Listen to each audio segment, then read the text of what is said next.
مضحکہ خیز انتخابات نے استحکام کا راستہ دکھانے کی بجائے پاکستان کو ایک گہرے بحران میں دھکیل دیا ہے۔ بڑے پیمانے پر دھاندلی کے الزامات نے پورے انتخابی عمل کو مشکوک بنا دیا ہے۔ پاکستان مسلم لیگ نون کی زیر قیادت اور پاکستان پیپلز پارٹی کی حمایت یافتہ نئی مخلوط حکومت شاید معاشی بحران اور قانونی حیثیت کے مسائل سے دوچار ہوگی۔ الیکشن کی حقیقی فاتح جماعت یعنی پاکستان تحریک انصاف کا دعویٰ ہے کہ اس کے مینڈیٹ پر ڈاکہ ڈالا گیا ہے، ورنہ اسے مرکز اور پنجاب میں واضح اور خاطر خواہ اکثریت تھی۔ پی ٹی آئی کے امیدوار اپنے انتخابی نشان کے بغیر آزاد حیثیت میں الیکشن لڑ رہے ہیں۔ اس کے ساتھ ساتھ انہیں جبر، انتظامی اور قانونی رکاوٹوں کا بھی سامنا تھا، مگر اس کے باوجود وہ سب سے بڑا پارلیمانی گروہ بن کر ابھرا ہے۔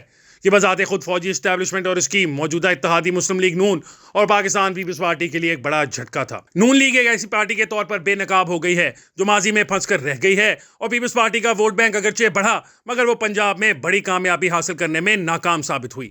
2024 کے عام انتخابات میں پی ٹی آئی واضح طور پر فتح یاب رہی ہے، اور یہ کامیابی آنے والے دنوں میں اس کے لیے اچھی خبریں لائے گی۔ رپورٹس بتاتی ہیں کہ اگر رات گئے مداخلت نہ کی جاتی تو انتخابات میں جیتنے والے 90 سے زیادہ پی ٹی آئی کے حمایت یافتہ آزاد امیدواروں کے علاوہ اور بھی سیٹیں پی ٹی آئی جیت چکی ہوتی۔ پی ٹی آئی کا موقف ہے کہ اسلام آباد، کراچی، لاہور اور ملک کے دیگر حلقوں میں 9 فروری کی صبح ہیرا پھیری کی گئی۔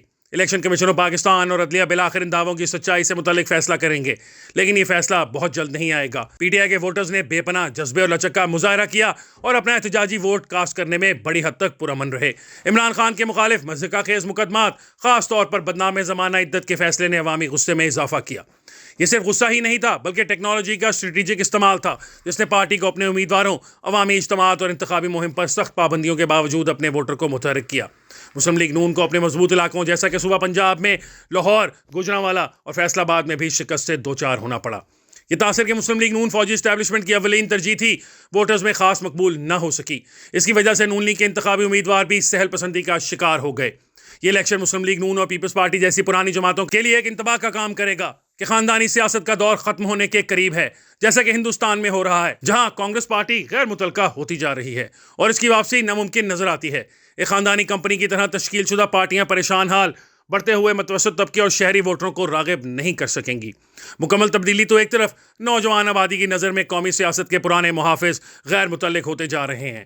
یہ دیکھتے ہوئے کہ ماضی میں فوجی اسٹیبلشمنٹ نے پیپلز پارٹی اور مسلم لیگ نون کو بدنام کرنے میں بڑا کردار ادا کیا، اب ان کے پاس بھی آئیڈیاز کا فقدان نظر آتا ہے، کیونکہ انہیں مقبولیت کی ایک نہ تھمنے والی لہر کا سامنا ہے، جسے معاشی بدحالی، مہنگائی اور معاشرے میں بڑھتی ہوئی عدم مساوات نے اور بھی بڑا خطرہ بنا دیا ہے۔ ایسا محسوس ہوتا ہے کہ فوجی اسٹیبلشمنٹ اس تمام منظرنامے سے سبق سیکھنے کو تیار نہیں۔ پولنگ ڈے کے فوراً بعد جی ایچ کیو کی جانب سے پیغام جاری کیا گیا جو بہت واضح تھا: سیاسی قوتوں کو ایک اتحادی حکومت تشکیل دینی چاہیے۔ دوسرے لفظوں میں اس کا مطلب تھا کہ پی ٹی آئی کو نکال کر ملک کی دیگر بڑی اور چھوٹی جماعتیں مل کر حکومت بنائیں، یعنی اپریل 2022 سے اگست 2023 تک ملک پر حکمرانی کرنے والی پی ڈی ایم کا پھر سے قیام۔ اس پیغام کی تابع داری میں بڑی جماعتوں نے مذاکرات شروع کر دیے اور اقتدار کی لوٹ مار کے سودے واضح ہونا شروع ہو گئے۔ مسلم لیگ نون اور پیپلز پارٹی دونوں پی ٹی آئی کے مینڈیٹ کو تسلیم نہ کر کے پارلیمانی جمہوریت کے بنیادی اصولوں میں سے ایک کی خلاف ورزی کر رہی ہیں۔ حکومت اکثریت کی ہونی چاہیے اور عوامی منشا کا احترام کیا جانا چاہیے۔ قلیل مدتی اقتدار کے مفادات یہاں کام دکھا رہے ہیں، جبکہ ملک میں جمہوری سیاست کا مستقبل ایک بھیانک تصویر بنا نظر آتا ہے۔ پاکستان کو ایک مستحکم حکومت، عوام کی مرضی تسلیم کرنے اور معاشی اصلاحات کی ضرورت ہے جو انتہائی امیر اور طاقتور طبقے کو ملنے والی مراعات کم کرے اور وسائل کا رخ انسانی ترقی کی جانب موڑ دے۔ مالی مشکلات کے حل کے لیے بین الاقوامی مالیاتی اداروں پر انحصار کم کرنے کے لیے کفایت شعاری کے اقدامات پر زور دینے کی ضرورت ہے، کیونکہ بے تحاشا سرکاری اخراجات کے بعد بڑے پیمانے پر عوامی بہبود اور ترقیاتی منصوبوں کے امکانات کم رہ جاتے ہیں۔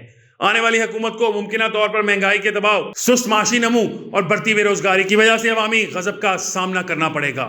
اس کے علاوہ حکومت کی کمزور قانونی حیثیت اشتعال انگیز سیاست کے لیے ایک مثالی میدان فراہم کرے گی، خاص طور پر اس وقت جب پی ٹی آئی کے رہنما عمران خان جیل سے باہر آئیں گے، اور وہ دن زیادہ دور نہیں۔ خاص طور پر 8 فروری کی تبدیلی کو اگر دیکھا جائے، ججز بھی رائے عامہ سے لا تعلق نہیں ہیں اور وہ بھی بہت جلد انتظامیہ کے حکم کو چیلنج کرتے نظر آئیں گے۔ فوجی اسٹیبلشمنٹ شاید فی الحال ہار گئی ہو، لیکن اس کی تاریخ پھر سے ابھر کر آنے والی یونانی پرندے فینکس جیسی ہے۔ اسٹیبلشمنٹ کے لیے بہترین انتظام ایک کمزور اور لچکدار سویلین حکومت ہے جو فوج کی بالادستی کی حفاظت کرتی رہے، لیکن فوج کی خاص طور پر ان کے ہوم گراؤنڈ صوبہ پنجاب میں گھٹتی ہوئی مقبولیت ان کے لیے تشویش کا باعث ہے۔ اس لیے ادارے کو عمران خان سے متعلق پالیسی پھر سے مرتب کرنا پڑے گی۔ عمران خان پہلے ہی متعدد مواقع پر اعلان کر چکے ہیں کہ وہ فوج کے ساتھ بات کرنے کو تیار ہیں۔ اب وہ وقت آ گیا ہے اور 1 سال کے اندر اندر یا اس سے بھی پہلے عمران خان اور فوج کے مابین مذاکرات کے بعد تصفیہ ہونے کے امکان کو مسترد نہیں کیا جا سکتا۔ پچھلے سال کے واقعات بھی اس بات کا ثبوت ہیں کہ جبر، تشدد اور عوامی جذبات کو پامال کرنے کے پرانے حربے ڈیجیٹل دور میں کامیاب نہیں ہو سکتے۔